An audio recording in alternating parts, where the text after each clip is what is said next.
frères et sœurs, il faut devoir se poser la question. Moi, qui suis-je par rapport à telle personne? T'as pas la visitation l'année prochaine.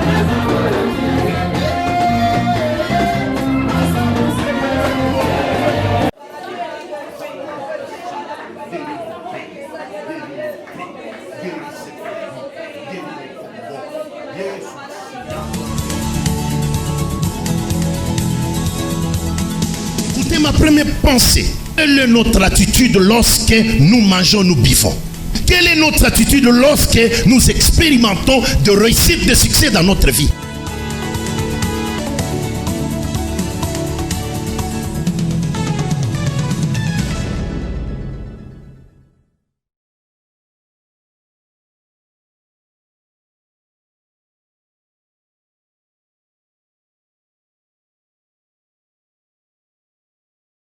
Cette parole qui est une lampe à nos pieds et une lumière sur nos sentiers.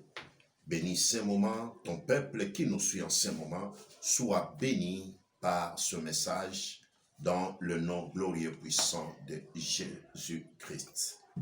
Gloire au Seigneur, merci bien-aimé dans le Seigneur, que Dieu soit loué, qu'il soit béni. C'est lui qui est le maître de temps et des circonstances. C'est lui qui a permis que cet après-midi, ce matin, nous soyons là ensemble pour partager la parole. La gloire lui revienne à perpétuité. Il est le Dieu des grâces, le Dieu de bonté. Jour pour jour, ça fait 2 mois et quelques jours que nous vivons cette période très critique de l'histoire dans notre pays. Nous avons été sous confinement, mais Dieu fait grâce, il nous garde, il nous protège. Il y a de quoi que là où tu es, tu dises merci au Créateur, le Dieu de toutes choses. Ça fait vraiment 2 semaines pleines que nous sommes en train de partager sur ce thème, la volonté divine. La volonté de Dieu, la volonté divine, c'est un des éléments les plus importants de la vie, ce que les gens doivent connaître, parce que nous avons dit que beaucoup de gens ont enregistré des échecs dans leur vie, beaucoup de gens ont enregistré de regrets, ils ont enregistré de pertes parce qu'ils ont agi en dehors de la volonté de Dieu. Bien aimé, la volonté de Dieu est très indispensable et très importante. N'oubliez pas cela. La fois passée, nous étions en train de parler sur les conséquences de la volonté satanique et nous avons parlé sur les conséquences aussi de la volonté divine. On a vu que la volonté satanique ouvre la porte de la malédiction. La volonté satanique fait que le diable ouvre la porte de contrôle satanique dans notre vie. Ça fait que le diable prend l'autorité. Il sillonne nos vies, nos familles, notre pays, tout ce que nous avons parce que nous lui avons ouvert la porte en faisant sa volonté. N'oubliez pas, dans l'introduction, nous avons dit que la volonté n'est autre que le plan merveilleux de Dieu, le vouloir divin. Ce que Dieu pense, ce que Dieu attend, ce que Dieu veut faire, c'est ce que nous appelons la volonté de Dieu. Et cette volonté représente l'or, comme on l'a dit, une équation difficile dans la marche chrétienne, dans la vie. Il est vraiment difficile, pas facile que les gens marchent dans sa volonté. On a illustré l'exemple de David. Dieu a dit, j'ai trouvé David, l'homme selon mon cœur, qui accomplira toute ma volonté. Bien-aimé, est-ce que Dieu ne peut-il pas trouver une personne comme vous, comme moi, qui seraient ces gens-là qui vont accomplir la volonté de Dieu? Dieu cherche des gens qui peuvent accomplir sa volonté. Ainsi, Jésus va faire. On lui pose la question, Maître, enseigne-nous comment nous devons prier.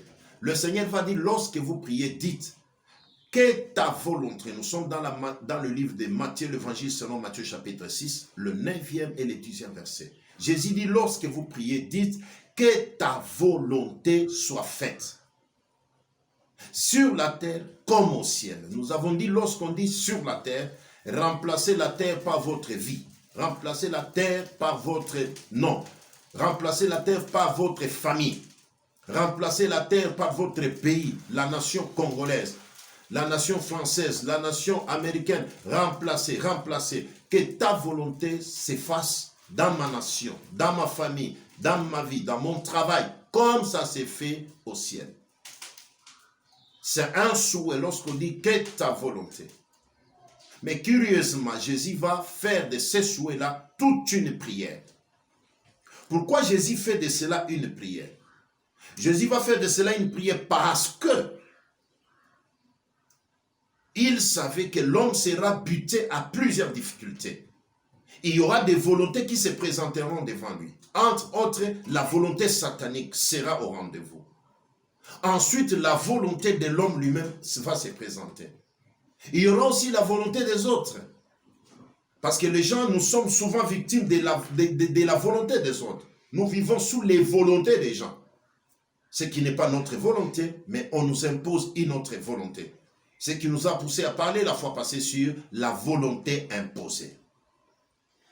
Bien-aimés, on peut nous imposer une volonté.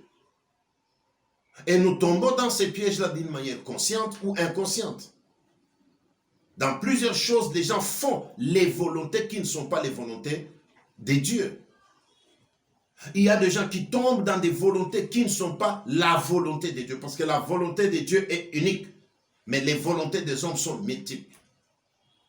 Voilà pourquoi il est important et très indispensable à vous, mon frère et ma soeur, de comprendre que seule la volonté de Dieu est la clé de la réussite, la clé du succès dans la vie. Nous allons essayer par la grâce de Dieu ce matin de chuter avec cet enseignement, bien qu'on n'a pas fini.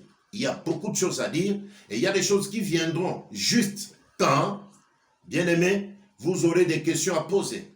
Et derrière ces questions-là, nous saurons par la grâce de Dieu comment répondre. Permettez que nous lisons ensemble la pensée d'aujourd'hui. Éphésiens chapitre 5, le 17e verset. Éphésiens 5, 17. Sans oublier notre verset d'introduction qui est Matthieu chapitre 6, 9 à 10. La Bible dit lorsque vous priez, dites que ta volonté. Maintenant voyons Éphésiens. La Bible stipule ce qui suit. C'est pourquoi ne soyez pas stupides, mais comprenez quelle est la volonté du Seigneur. Ne soyez pas stupides, ne soyez pas insensés. Comprenez quelle est la volonté du Seigneur. C'est ça la chose la plus importante. Ça, c'est Paul qui exhorte à l'église d'Éphèse. Une église qui était caractérisée par beaucoup de choses, nous les connaissons. Mais ici, nous voudrions dire ceci. Connaître la volonté de Dieu et comprendre la volonté de Dieu sont deux choses. Il y a les gens qui connaissent la volonté de Dieu, mais qui n'arrivent pas à comprendre très bien la volonté de Dieu. La connaissance et la compréhension sont deux choses. Lorsque nous parlons de la connaissance, c'est un contact. C'est le fait d'être en contact. C'est le fait de prendre conscience, connaissance de quelque chose ou de quelqu'un. Tandis que lorsque nous parlons, bien aimé, de la compréhension, c'est une étape d'une connaissance approfondie.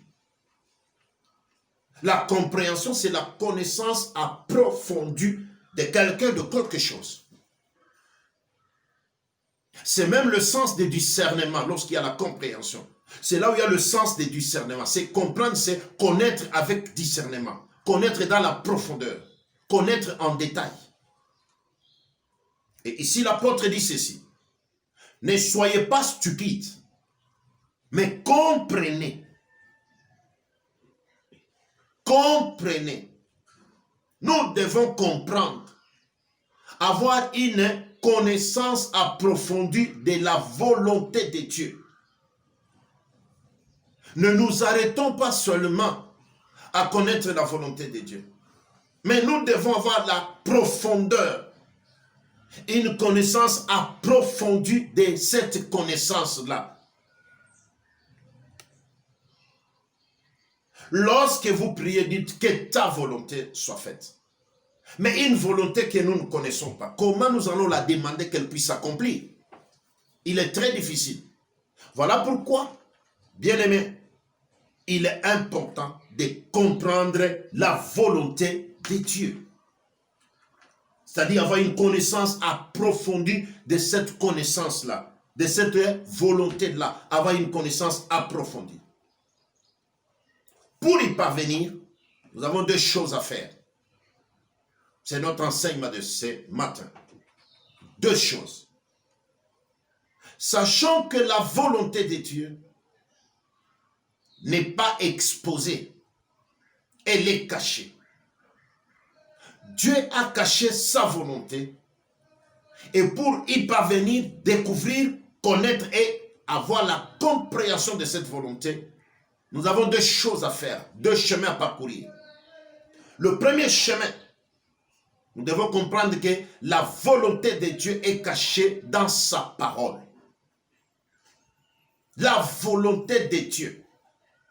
On ne peut pas comprendre la volonté de Dieu si nous ne sommes pas amis de la parole de Dieu. Dieu a pris sa volonté. Il l'a cachée dans sa parole, qu'on appelle la Bible. C'est ici où se trouve la volonté de Dieu. Amen. Si tu veux connaître la volonté de Dieu, elle est ici. Si tu veux comprendre la volonté de Dieu, lis la parole de Dieu. Amen. Voilà pourquoi, bien-aimé, Dieu va dire à Josué, le verset que nous connaissons, nous avons par tête mémorisé. Josué 1:8. Que ce livre de la loi ne s'éloigne point de ta bouche. Écoutez, médite-les jours et nuits, en agissant conformément selon tout ce qui est prescrit. C'est alors que tu auras du succès. C'est alors que tu réussiras dans tout ce que tu entreprendras. Frères et sœurs, la volonté de Dieu est cachée premièrement dans la parole. Nous savons bien que, bien-aimés, la réussite, le succès, la victoire, bien-aimés, sont le résultat de la volonté de Dieu. Dieu ne peut pas nous accorder la victoire. Dieu ne peut pas nous donner le succès. On ne peut même pas avoir la réussite dans la vie si nous ne sommes pas dans sa volonté. Donc ces éléments sont le résultat. La réussite dans la vie, c'est le résultat de la volonté de Dieu. Lorsqu'une personne est dans la volonté de Dieu, il va réussir. Amen. Lorsqu'une personne est dans la volonté de Dieu, il aura du succès. Lorsqu'une personne est dans la volonté de Dieu, il aura la victoire dans les combats. Il n'y a pas de victoire sans combat. Mes frères et sœurs dans le Seigneur, voyons ensemble. Combien de combats se présentent devant nos vies? Mais nous arrivons à échouer. On n'a pas la victoire. C'est parce que souvent nous sommes en dehors de la volonté de Dieu. Combien de fois on n'a pas le succès, la réussite dans la vie? C'est parce que nous sommes en dehors de sa volonté. Or, cette volonté est cachée dans sa parole. Dans sa parole. C'est pourquoi Dieu va dire à Josué cela. Que ce livre, qui est la Bible, la parole, ne s'éloigne point de toi. Lorsqu'on s'éloigne de la parole de Dieu, on s'éloigne du succès. Lorsqu'on s'éloigne de la parole de Dieu, on s'éloigne de la réussite. Et lorsqu'on s'éloigne de la parole de Dieu, on s'éloigne de la victoire. La victoire, elle existe. Mais bien aimé, elle est cachée dans la parole. Amen.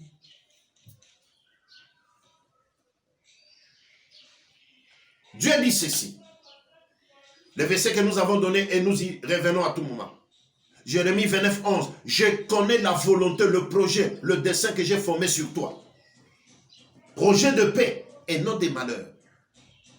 Frères et sœurs, Dieu n'est pas d'accord, Dieu n'est pas content, Dieu n'est pas dans la joie ni dans la fête lorsque nous pleurons, lorsque nous sommes dans le malheur. Dieu n'est pas d'accord. Dieu n'est pas content. Vous le savez bien, frères et sœurs dans le Seigneur. Mais cette volonté est cachée dans la parole.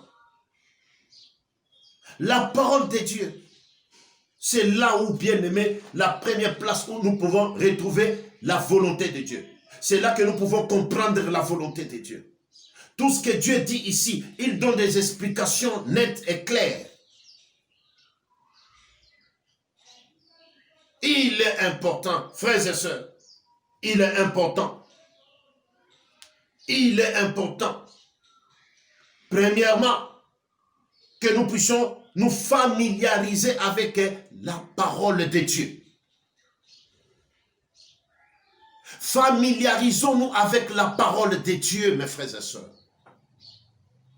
Lorsqu'on se familiarise avec la parole, sachez-le bien, on est en train de préparer notre réussite, notre succès, notre victoire. Parce que la volonté de Dieu est cachée dans la parole. Lorsque quelqu'un se familiarise avec la parole, c'est-à-dire il s'est familiarisé avec la volonté de Dieu, il s'est familiarisé avec le succès, la réussite. La première des choses, familiarisons-nous avec la parole de Dieu. Mais plusieurs chrétiens, on n'est pas familier à la parole de Dieu. Plusieurs chrétiens, nous ne sommes pas familiarisés avec la parole de Dieu. On est familiarisé avec d'autres choses, de futilité. Or, la parole, elle est là. Nous devons nous familiariser premièrement avec la parole de Dieu. Deuxièmement, bien-aimé, il est important d'avoir la vraie connaissance de la parole de Dieu. La vraie connaissance. Je parle de la vraie connaissance parce qu'il y a la fausse connaissance de la parole aussi. Tous ces gens qui sont dans des sectes, ils utilisent la même Bible que nous avons. Mais ils utilisent la parole tordue. Lorsqu'on n'a pas la vraie connaissance, on n'aura pas la bonne compréhension de la volonté de Dieu. Nous avons besoin d'avoir la vraie connaissance de la parole de Dieu. Lorsqu'une personne est familiarisée à la parole de Dieu, il doit chercher à avoir la vraie connaissance des Écritures, de ce que Dieu dit, de l'ainsi dit l'Éternel. La parole de Dieu, bien aimé, nous devons la connaître bien. Regardez Jésus avec la femme samaritaine. Jésus a dit à la femme samaritaine, vous adorez ce que vous ne connaissez pas. Mais nous adorons ce que nous connaissons, parce que le salut vient des Juifs. Cette femme était une adoratrice. Parce que Jésus lui a dit, vous adorez ce que vous ne connaissez pas. Elle n'avait pas la vraie connaissance. Bien-aimés, cherchons la vraie connaissance de la parole de Dieu. Il est aussi important, troisièmement, bien-aimé, d'étudier et de mémoriser la parole de Dieu. Étudions la parole de Dieu. La vraie connaissance de la parole de Dieu vient où? Dans la troisième étape qui est l'étude et la mémorisation. Dans nos têtes, nous avons mémorisé beaucoup de choses, beaucoup d'histoires, beaucoup de bêtises. Mais la parole de Dieu, on n'a jamais mémorisé. On a le temps d'étudier autre chose, mais on n'a pas le temps de faire une étude approfondie de la parole de Dieu. Comment voulez-vous avoir la compréhension et la vraie connaissance lorsqu'on n'est pas étudiant? Faisons-nous des étudiants de la Bible, de la parole de Dieu. C'est pourquoi j'ai toujours dit, dans une église, on doit avoir une journée d'études bibliques. On ne peut pas se cantonner à prêcher, non. Il faut avoir le temps de l'étude biblique, étudier la parole de Dieu. Les gens doivent s'habituer à l'étude biblique. C'est l'étude biblique qui nous donnera la vraie connaissance de la parole de Dieu. C'est l'étude biblique qui va nous faire comprendre des choses. Et lorsqu'on comprend, on va comprendre la volonté de Dieu. Bien-aimés, étudions la parole de Dieu. L'étude demande, bien-aimés, la volonté. Ça demande la disponibilité, la concentration et la consécration. On ne peut pas accepter de s'asseoir étudier lorsqu'on n'est pas disponible. On ne peut pas accepter de s'asseoir étudier la parole lorsqu'on n'est pas consacré. On n'est pas concentré. Bien-aimés, étudions la parole de Dieu. Donnons-nous le temps d'étude biblique. C'est l'étude qui va nous donner la vraie connaissance. C'est l'étude qui va nous donner, bien aimé, la compréhension de choses que nous ne pouvons pas comprendre facilement comme ça.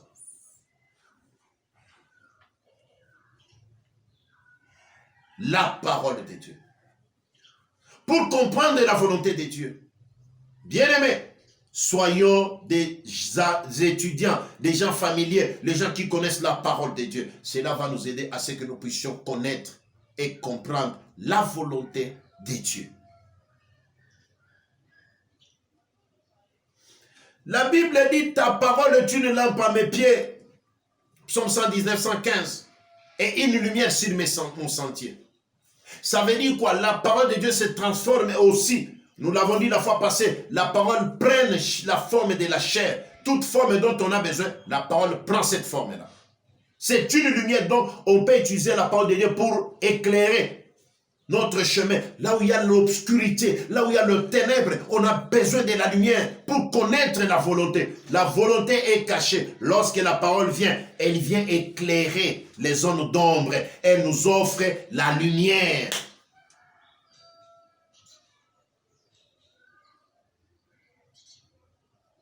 Bien-aimé, la parole. La parole de Dieu. Combien de versets avez-vous sur votre tête? Vous avez mémorisé combien de versets bibliques? Combien de pensées bibliques avez-vous dans votre cœur? Malheureusement, nos pensées, nos cœurs, nos têtes sont bousillées par des futilités. Nous regardons le théâtre et les films, cela reste gravé dans nos pensées. Mais la parole de Dieu n'a pas de place dans ton cœur, ni dans tes pensées. Comment veux-tu comprendre la volonté de Dieu si tu n'es pas ami à la parole de Dieu? Si tu n'as pas la même famille avec la parole de Dieu? Si tu ne connais pas la vraie connaissance de la parole de Dieu? Si tu n'étudies pas la parole de Dieu? Si tu ne mémorises pas la parole de Dieu? C'est difficile pour toi, bien-aimé. Vous qui me suivez, écoutez-moi, frères et sœurs. La parole de Dieu, qui est la Bible. Familiarisons-nous à la parole de Dieu. Aimons la parole de Dieu. Étudions la parole de Dieu. Je l'ai dit, le succès, la réussite, la victoire, c'est trois choses que l'homme recherche sur cette terre. Se cache dans la parole. Parce que Dieu a dit à Josué, c'est alors tu réussiras. Tu auras du succès. Tu auras la victoire. Si tu étudies, tu médites la parole nuit et jour. C'est le premier élément le plus important.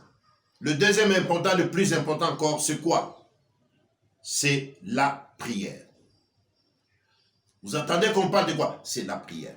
Ces deux choses marchent de pair. La prière. Bien-aimé, vous pouvez chercher la volonté de Dieu dans la parole. Je l'ai dit la fois passée. 80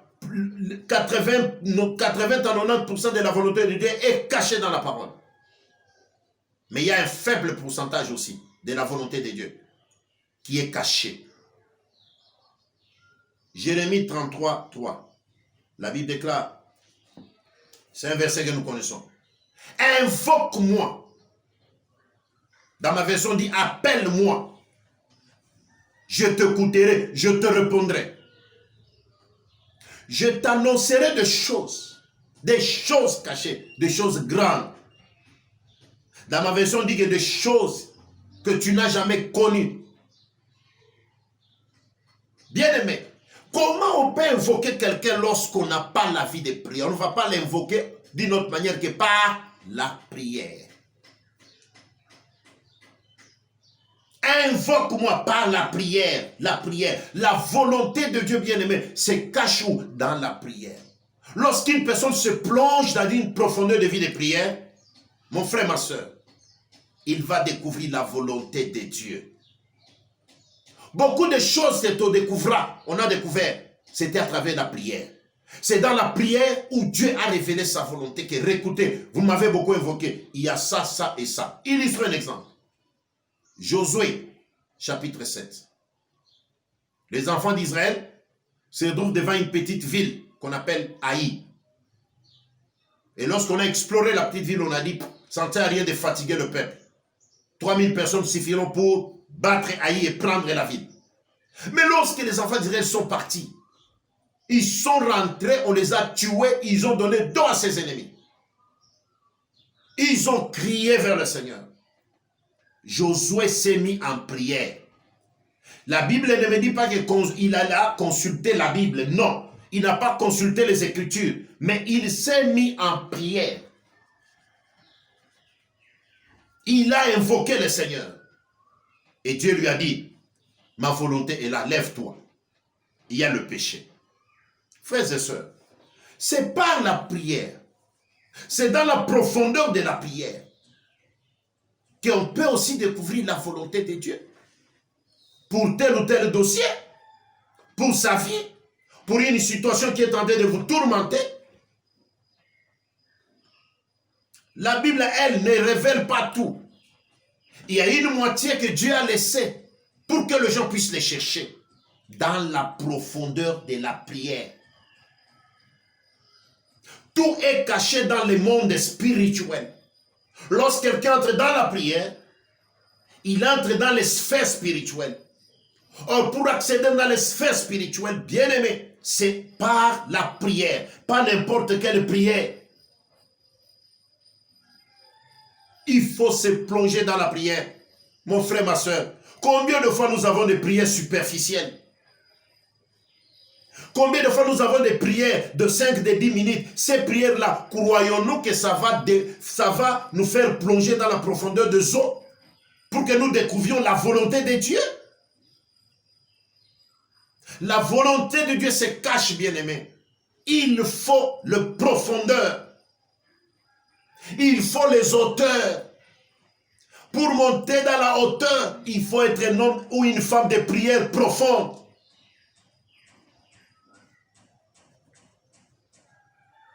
Josué s'est courbé. Il s'est mis à prier. Il s'est mis à invoquer le Seigneur. Dieu lui a dit, lève-toi, Israël a péché. Bien-aimé, il y a des échecs que vous avez enregistrés dans la vie. Parce que vous ne connaissez pas, vous ne comprenez pas la volonté de Dieu. Or, cette volonté est cachée dans les sphères spirituelles. Et pour y accéder, vous devez être un homme ou une femme de prière. Pas n'importe quelle prière, mais une prière profonde. Une prière profonde. Bien-aimé, priez, vous n'avez pas encore prié. Jésus nous en a donné l'exemple. Jésus s'est mis à prier, à creuser dans la prière. Jésus est entré dans la profondeur, dans les profondeurs, dirais-je, des prières. Il y a des situations qui ne changeront pas. Tant que votre vie de prière est toujours superficielle, est éphémère, il te faut une vie de prière profonde. Par la prière, nous découvrons la volonté de Dieu. Lorsque vous vous mettez dans la profondeur de la prière, vous écouterez, Dieu dira, j'ai écouté ta prière, regarde ce que tu dois faire.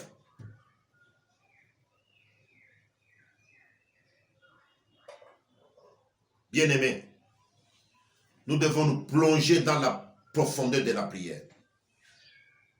C'est la prière qui nous amène dans le monde surnaturel. Et cette prière exige quoi? Elle exige 3 choses que nous allons énumérer. Première chose, la discipline. Frères et sœurs, on ne peut pas être un homme de profondeur de prière, un homme qui est dans la vie de prière profonde, si on n'est pas discipliné. La discipline.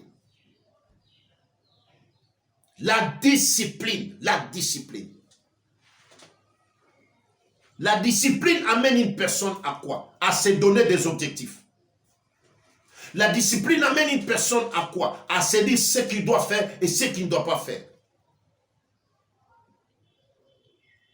Une prière profonde exige la discipline. Une prière qui vous fait découvrir la volonté de Dieu exige la discipline. La discipline, mes frères et sœurs. Avoir un temps fixe de prière. Avoir des attitudes que tu dois avoir quand tu pries. On ne doit pas prier en désordre. Aujourd'hui, j'ai prié à 8 heures. Demain, je vais prier à 9 heures. Je vais me réveiller à 1 heure, j'ai prié. Demain, non, non. Il faut se discipliner. L'organisme humain s'adapte aux disciplines que nous lui obligeons. Regardez, lorsque vous vous dites que non, je vais commencer à prier à 3 heures du matin. Chaque jour, vous vous réveillez, vous vous disciplinez et l'organisme va se discipliner. Lorsqu'il est 3 heures, vous sentirez que le sommeil part de vos yeux. Pourquoi? Parce que vous vous êtes discipliné. Plusieurs personnes échouent parce qu'ils ne sont pas disciplinés. Il te faut une discipline pour être un homme de prière. Deuxième élément, c'est la disponibilité. On peut être discipliné, mais on n'est pas disponible. C'est ce que les gens pleurent aujourd'hui. Il a besoin de la prière, mais la disponibilité lui est privée. Il se réveille le matin, il doit se laver pour aller au boulot. Il arrive au boulot, le boulot lui prend toute la journée.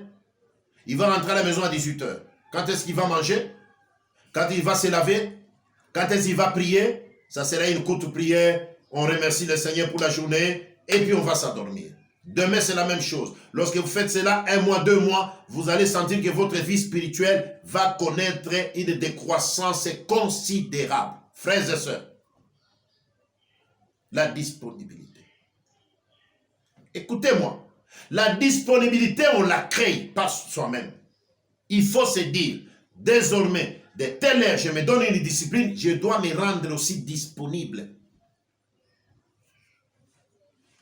Des fois, on est disponible à autre chose, à des futilités.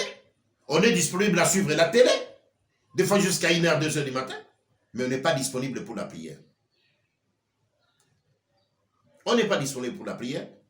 On n'est pas disponible pour méditer la parole de Dieu. On n'est pas disponible pour étudier la Bible.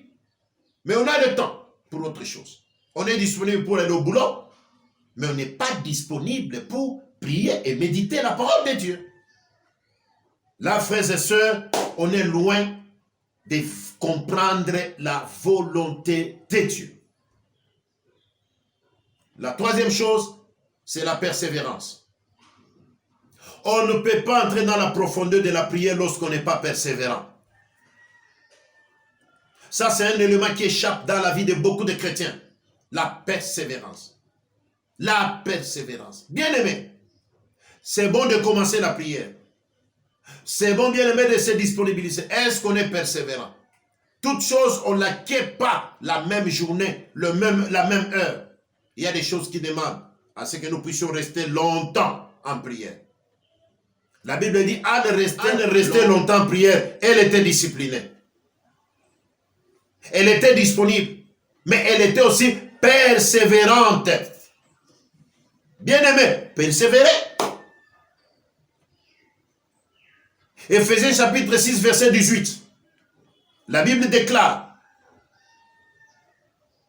faites en tout temps toutes sortes de prières. On dit des prières de supplication, des actions de grâce. Mais ce que j'aime, la Bible dit, veillez à cela avec une entière persévérance. La persévérance. Persévère. Même si tu ne vois encore rien aujourd'hui, persévère. Le chose ne se passe pas du tic au tac, frères et sœurs dans le Seigneur.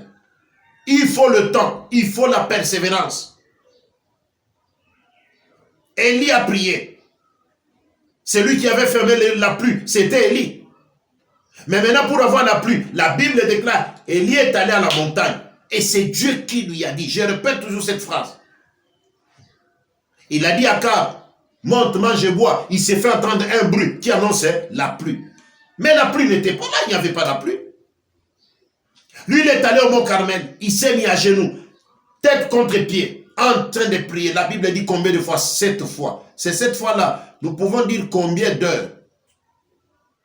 Parce que nous ne nous a pas déterminé le jour, même les heures. Ça peut faire 7 jours qu'il est resté à la montagne. Ça peut être toute une journée. Mais cette fois-là, il est en train de persévérer dans la prière. Bien-aimé, tu veux comprendre la volonté de Dieu. Persévère dans la prière. Seigneur, quelle est la volonté de Dieu pour mon mariage ici? Je n'arrive pas à comprendre. Les choses n'évoluent pas bien. Entre dans la prière. Persévère dans la prière. La lumière viendra derrière ta prière. Si tu pries bien, bien-aimé, laisse-moi te dire, Dieu va te révéler, Dieu va t'ouvrir les yeux. Tu comprendras.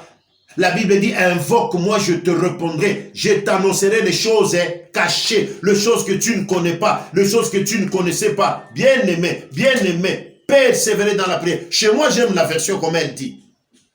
Faites appel à moi et je te répondrai. Je te révélerai les réalités importantes, inaccessibles, des réalités que tu ne connais pas.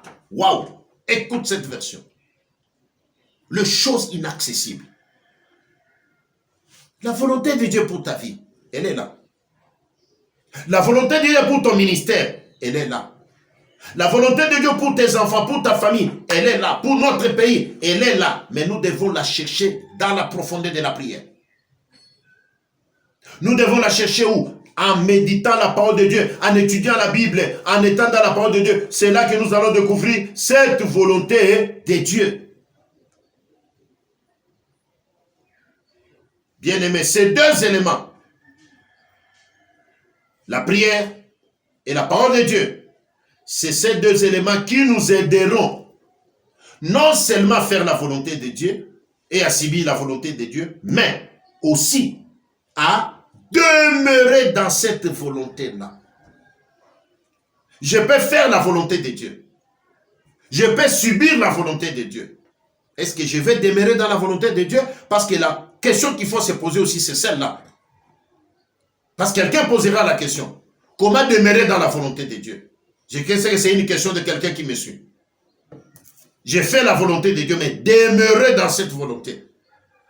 J'aime bien vivre dans la volonté de Dieu, subir la volonté de Dieu pendant longtemps, mais demeurer dans la volonté de Dieu en étant un homme de prière.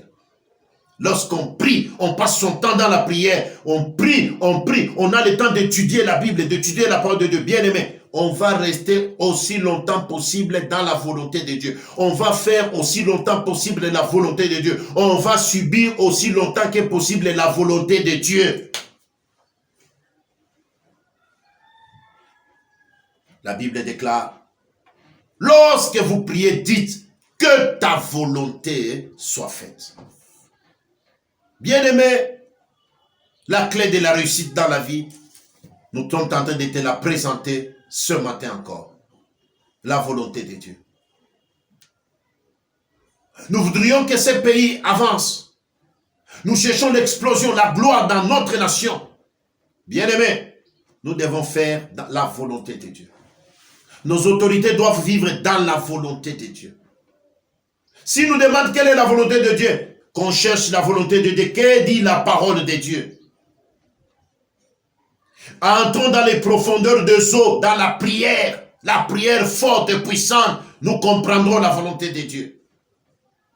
Regarde cette pandémie qui est venue tourmenter le monde. C'est dans les profondeurs de la prière que Dieu s'est révélé. C'est dans les profondeurs de la prière que Dieu s'est manifesté. Je salue et j'encourage tous ces hommes de Dieu, les chrétiens qui se sont mis à prier pour cette nation, pour cette pandémie. Que Dieu vous bénisse. Dieu a exaucé votre prière. Il va accorder la paix. Aucune prière n'a été négligée. Vous avez bien prié, homme de Dieu. Que Dieu vous bénisse abondamment.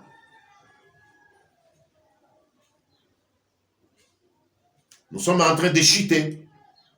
Je sais qu'il y aura des questions qui nous parviendront. Bien-aimés, je l'ai dit au début, l'objectif de cet enseignement pendant 2 ou 3e semaine ici, c'est que nous puissions vivre dans la volonté de Dieu, que nous soyons des acteurs de la volonté de Dieu. Si Dieu peut chercher quelqu'un pour accomplir sa volonté, que ce soit toi, que ce soit moi. S'il y a quelqu'un sur qui Dieu peut faire exiger sa volonté, que ce soit par vous. Même si cela n'est pas ta volonté, même si cela est contre toi, contre ce que toi tu veux, bien aimé, que la volonté de Dieu soit là. Les études que vous faites, êtes-vous dans la volonté de Dieu? Le travail que vous êtes en train de faire, est-ce la volonté de Dieu? Le lieu où tu habites, et c'est de la volonté de Dieu. Parce qu'il y a beaucoup de choses qui exigent la volonté de Dieu. Même un endroit où on habite, on doit être dans la volonté de Dieu. Si on est dans un endroit où il ne fallait pas être, bien aimé, on aura des combats, on aura des problèmes, parce que là où on est, ce n'est pas là où Dieu a voulu que vous soyez. Mais pour connaître, soyons des étudiants de la parole de Dieu. Familiarisons-nous avec la parole de Dieu. Mémorisons la parole de Dieu à nous. Pour y arriver, bien aimés, soyons des hommes et des femmes de prière. Beaucoup de gens aiment le sommeil, mais la prière exige la discipline, la disponibilité et la persévérance. La discipline, bien aimé, Paul l'a dit, je traite durement mon corps, j'assujettis mon corps pour remporter les prix de la vocation céleste.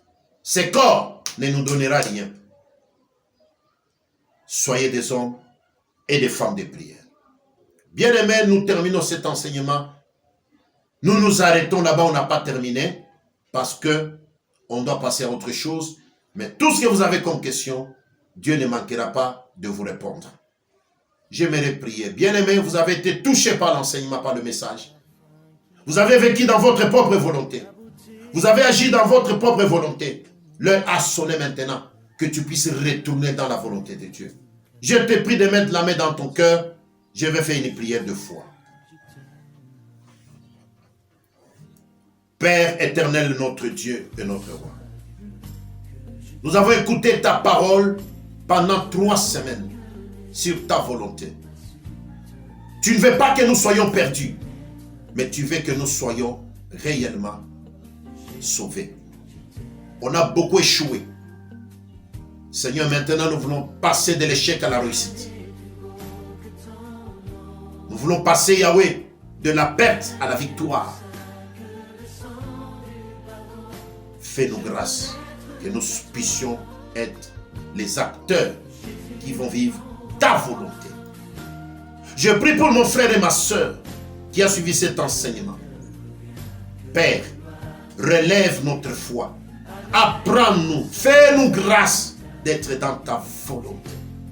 Seule ta volonté. Nous renonçons à la volonté satanique. Nous renonçons à nos propres volontés. Nous voudrions désormais vivre dans ta volonté. Et cela au nom de Jésus-Christ.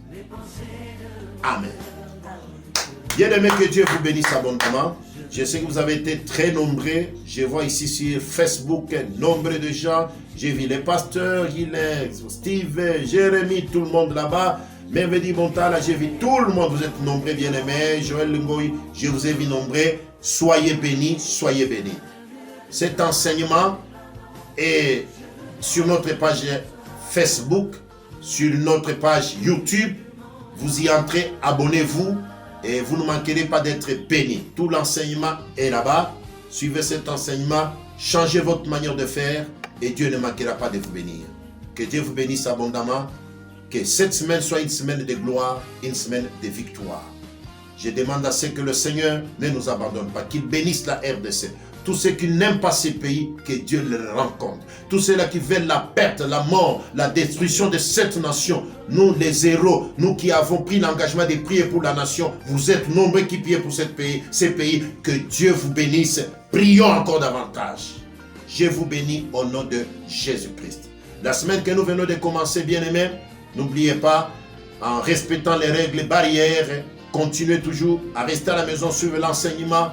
Le mardi, nous serons là et les jeudis. Si ce n'est pas moi, c'est un autre prédicateur qui sera là. Les pasteurs seront là pour nous prêcher la bonne nouvelle. Mais bien aimés dans le Seigneur, laissez-moi vous rassurer que Dieu est à l'œuvre. Il y a quelque chose qui est en train de se faire. Cette semaine, ta prière, vous aurez les messages que nous allons envoyer pour la prière de la semaine et les programmes de la semaine. Que mon Dieu vous bénisse abondamment. Soyez bénis au nom de Jésus-Christ. Amen.